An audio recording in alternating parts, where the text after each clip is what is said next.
Hello dear learners, welcome to the lecture 14 of our course on Essentials of Surveying, Application and Techniques.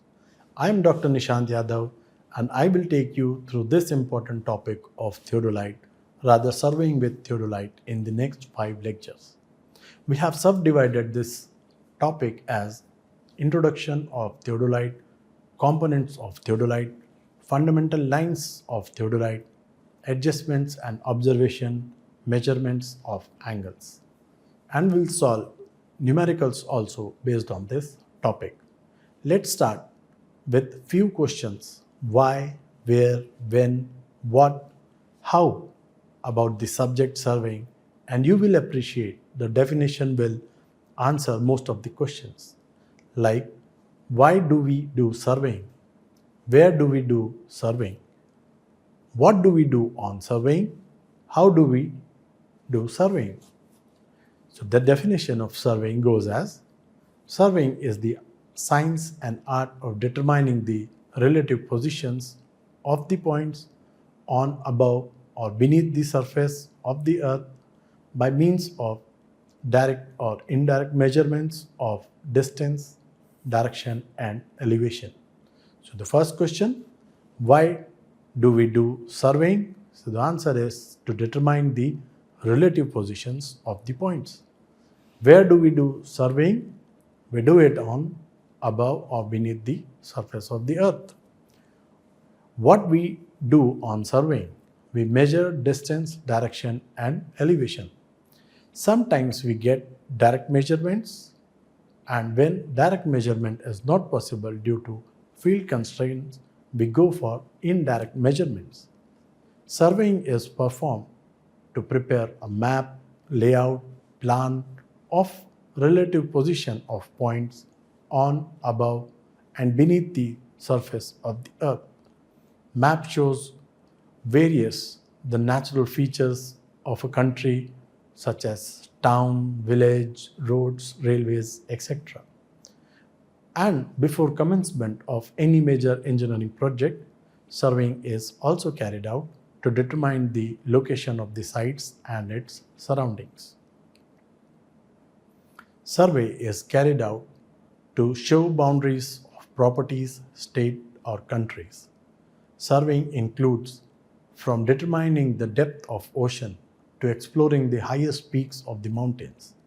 Civilization is grateful for the efforts of all the surveyors who have worked tirelessly to develop the maps and topo sheets of cities, states, countries, continents, and so on.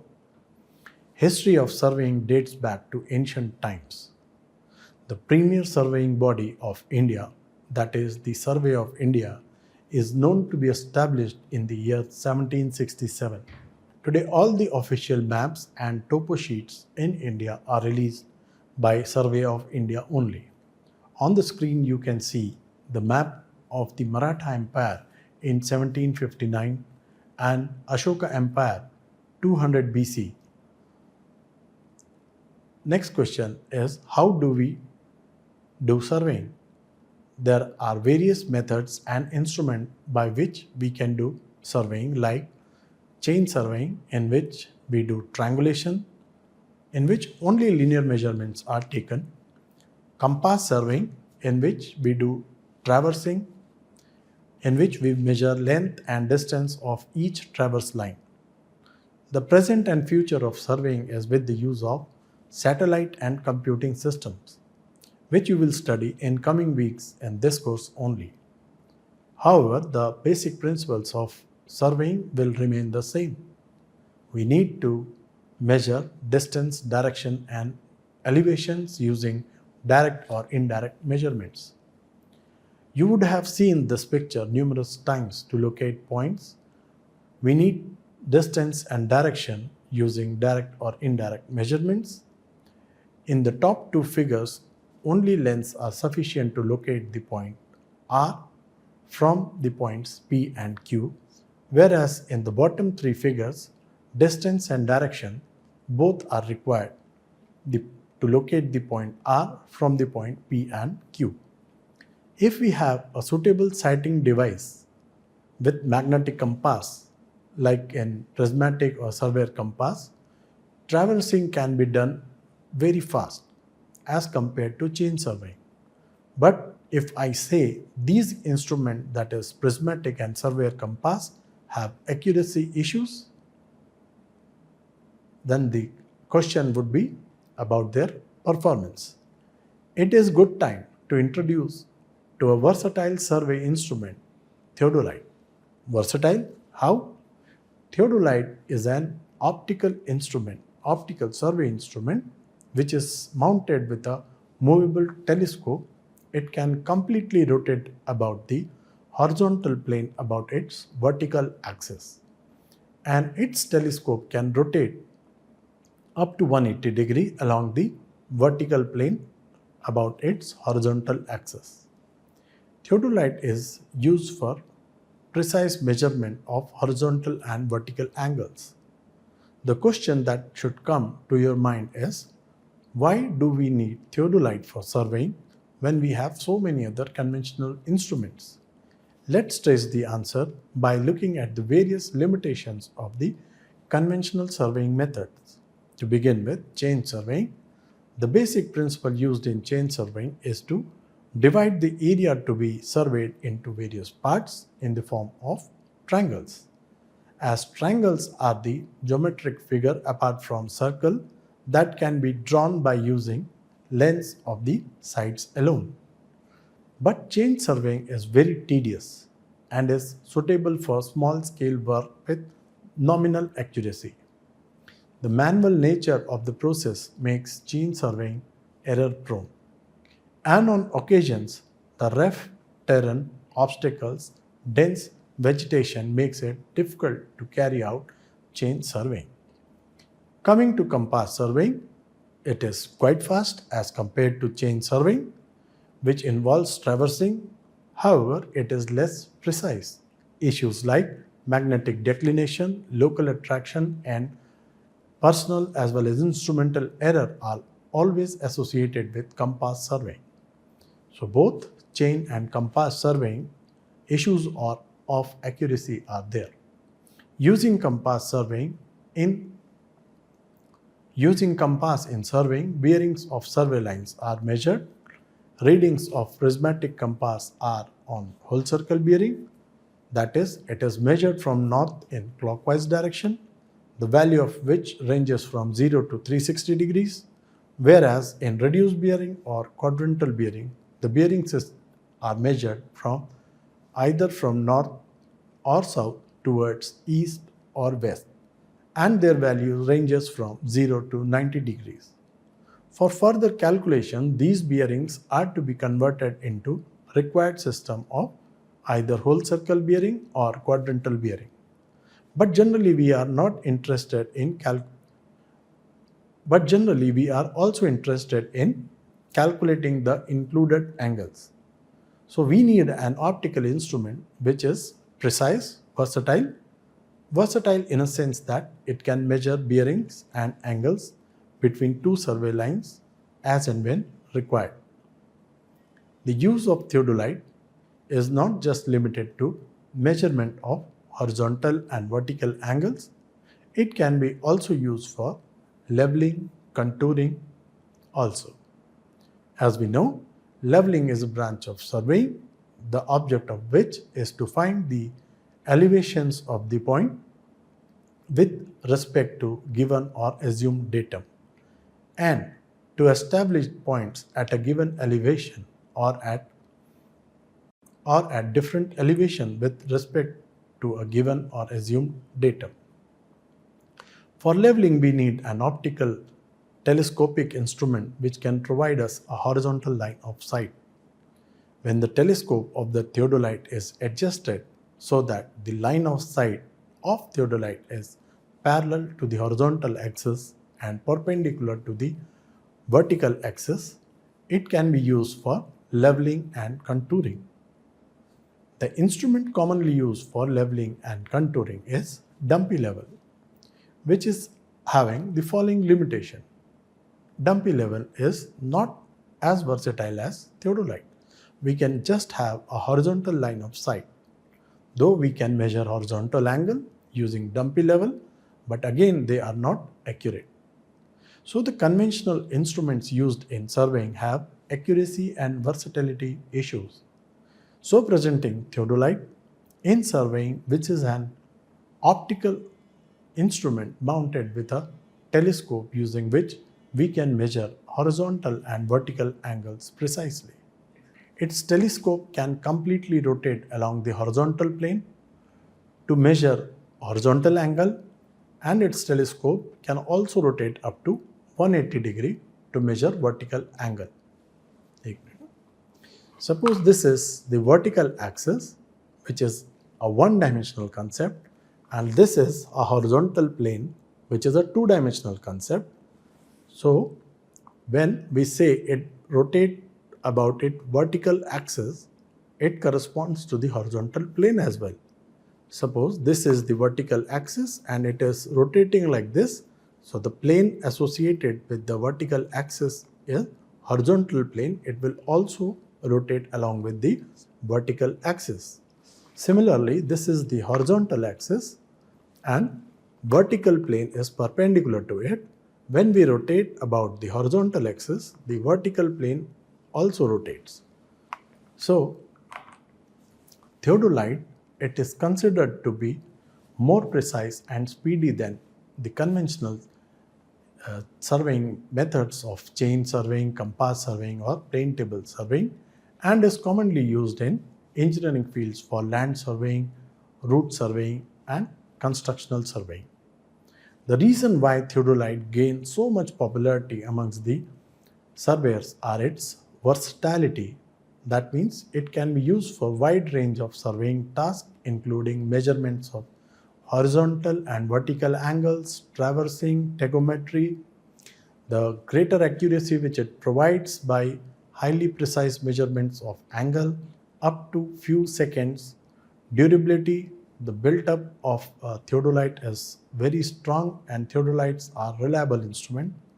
Internal magnifying optical system makes the system very accurate and easy to work with. Electronic readings in the modern theodolites, digital measurement is also possible. This has improved the efficiency of the system. There is another system of instant zeroing of horizontal angle which makes adjustment very quick and it has enhanced the productivity of theodolite surveying. Flexible circle reading, the horizontal circle readings can be taken either from the right or left of the zero.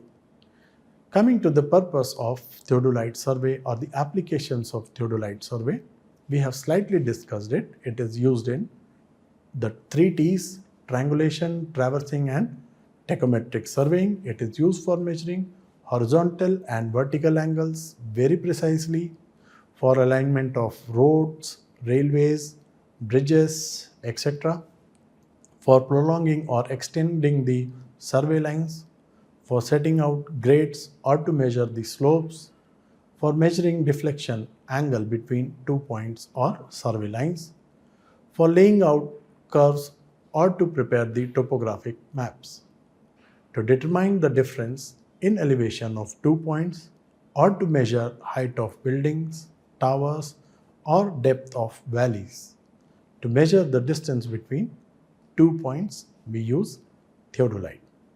Coming to the classification of theodolite, there are 2 types of theodolites available in the market, the transit and the non-transit theodolite.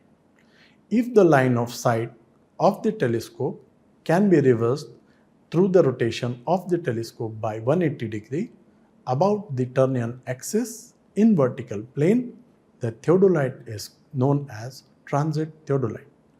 This type of theodolite is commonly used for surveying.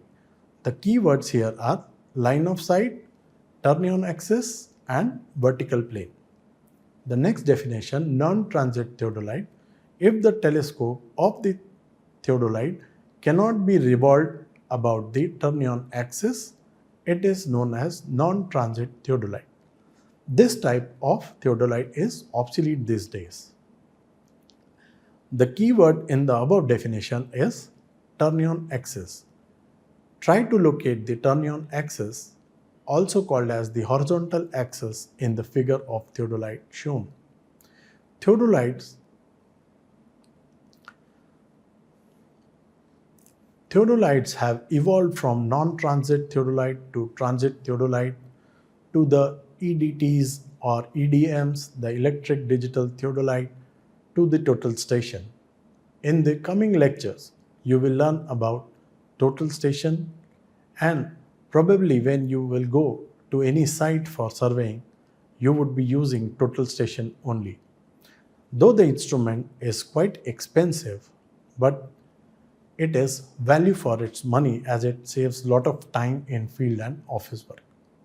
Now that we know theodolite as an accurate, versatile, speedy instrument that helps surveyor to complete survey work with speed and accuracy, and versatile because surveyor can measure both vertical and horizontal angle with the instrument.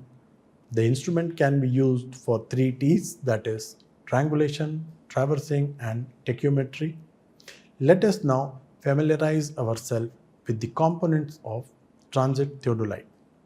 You can see the various components of a transit theodolite, and it is important to know about the theodolite parts and their function before using it to minimize error during theodolite surveying, and also the adjustments of the theodolite. For now, we will focus on components of the theodolite only. Adjustment of theodolites will be taken in coming lectures. Let's simplify the things, and we first look at the major components, then we will look at the other components that are associated with these major components. The components of theodolite, leveling head, lower plate or the scale plate, upper plate or the vernier scale, the standard or the A frame, the index bar or the T frame, and the plate levels. Within these major components, other components are also there. We will see them in small parts. The first component we will look at is the theodolite. Since theodolite is an optical instrument, telescope is an important part and is mounted on the horizontal axis, turn-on axis, about which it can rotate in the vertical plane and is used for sighting objects. The ends of the telescope, as we know, are called as eyepiece and objective. The part that is close to eyes or the observer is called the eyepiece, and the part towards the object is called as objective. In the image, we can see the turn-on axis, which is the horizontal axis of the theodolite. About this axis only, the theodolite can rotate up to 180 degrees. Mind you, theodolite can also rotate about vertical axis also.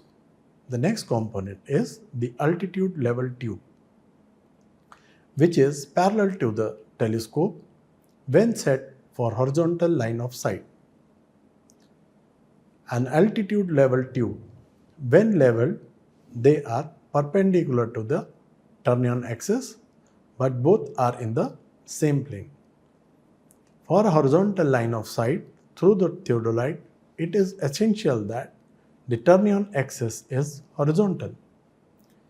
We have seen all components that are along the telescope.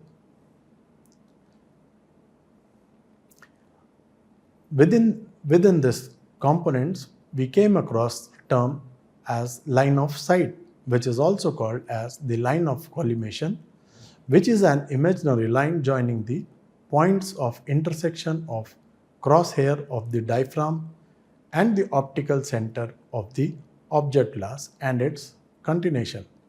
The other term that is related to line of sight is the axis of telescope.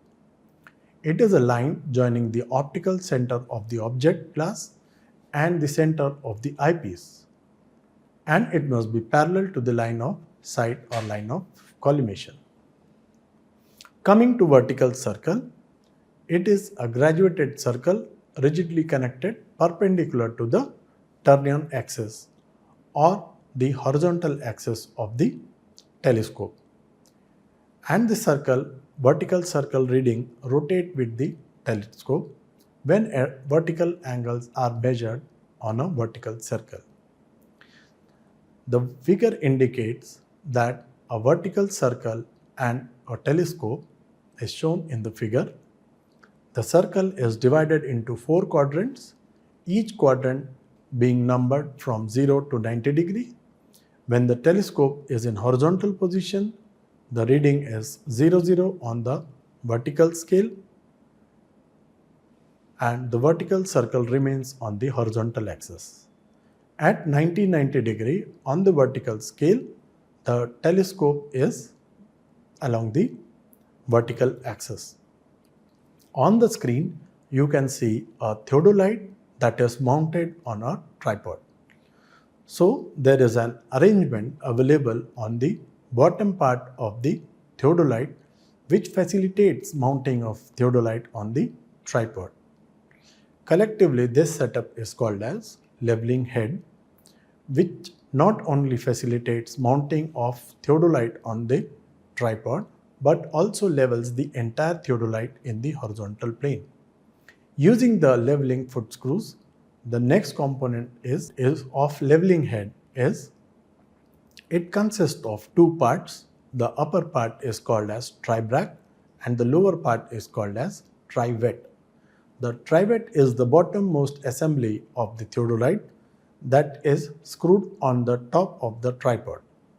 The leveling head consists of leveling screws and a circular bubble. The tribrac has 3 arms. Each arm carries a leveling screw for leveling the equipment, which is an important temporary adjustment of the instrument before we start taking readings. Trivet also has a circular hole through which a plumb bob may be suspended for centering. The 3 distinct functions of leveling head are to support the main part of the instrument, to attach the theodolite on the tripod, to provide a means for leveling the theodolite. There are 2 plates, namely upper and the lower plate. The lower plate, also called as scale plate or horizontal circle, is attached to an outer spindle which carries horizontal graduated circle. It is graduated from 0 to 360 degree in clockwise direction with the smallest division of 20 seconds. The lower plate can be clamped to any position by using a clamping screw. When the plate is clamped, it can only be rotated slightly for precise adjustment with the help of the tangent screw. The size of the theodolite is determined by the size of the diameter of horizontal circle of the dia of the horizontal circle of the theodolite. It ranges from 10 to 13 centimeter. Next component is upper plate or the vernier plate. The upper plate is attached to the inner spindle. It consists of 2 verniers in the upper plate. We call them as vernier A and vernier B. It also carries a clamping and a corresponding tangent screw arrangement. On clamping the upper plate and unclamping the lower plate, the instrument can rotate about the outer spindle without any relative motion between the plates. Suppose these are the 2 spindles, the inner spindle and the outer spindle. We have this axis about the vertical axis, and there is a possibility that these spindles can rotate about the vertical axis, and on the top of this spindle the plates are there. The main plates and the vernier plate readings are there. The scales are provided on the spindle. So we have the arrangement by which we can restrict the motion of this spindle. So the instrument will rotate about its inner spindle when the lower plate is clamped and the upper plate is unclamped. and there will be relative motion between the plates, that is the vernier scale of the upper plate and the graduated scale of the lower plate will have a relative motion. This property is used for measuring angles. Next component is the A-frame. On the either side of the theodolite, two frame are there in the form of letter A that are mounted on the upper plate. The axis called the Turnian axis of the telescope in theodolite is supported on this A frame. Another frame, that is T frame, which is the form of T-shaped and centered on the horizontal axis of the theodolite or the telescope in the front of the vertical axis. It carries two verniers of the extremities of its horizontal arms or limbs called as index arm. The vertical leg called the clip or the clipping screw at its lower extremity. The index arm and the clipping arm are together called as the T-frame. The next component is the plate levels. The upper plate carries two plate levels placed at right angle to each other. One of the plate bubble is kept parallel to the Turnian axis. The plate level can be centered with the help of foot screws. The following are the parts of theodolite and their functions. So, following are the parts of theodolite and their functions. I request all of you to refer to the sketch that is given as the components of theodolite.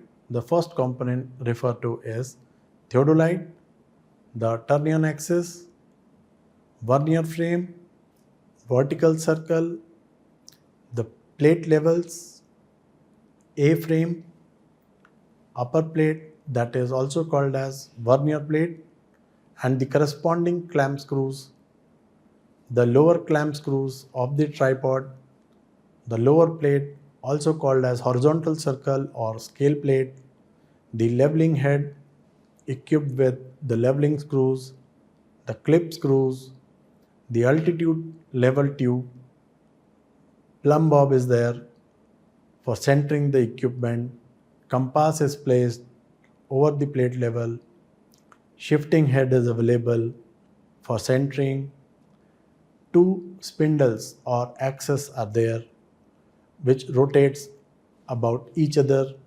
The outer spindle is hollow, the inside spindle is connected with the outer plate. The tangent screw help to rotate the plates when they are locked for precise sighting of the object. There are two bottom parts, tri-brach as well as tri-vet, and there are spirit levels. In the next class, we will talk about the various fundamental axes that are available in theodolite. We'll learn how to measure angles, horizontal as well as vertical angles using theodolite, and so on. Thank you for being with us. Hope you enjoyed the lecture as we enjoyed presenting it to you. Thank you.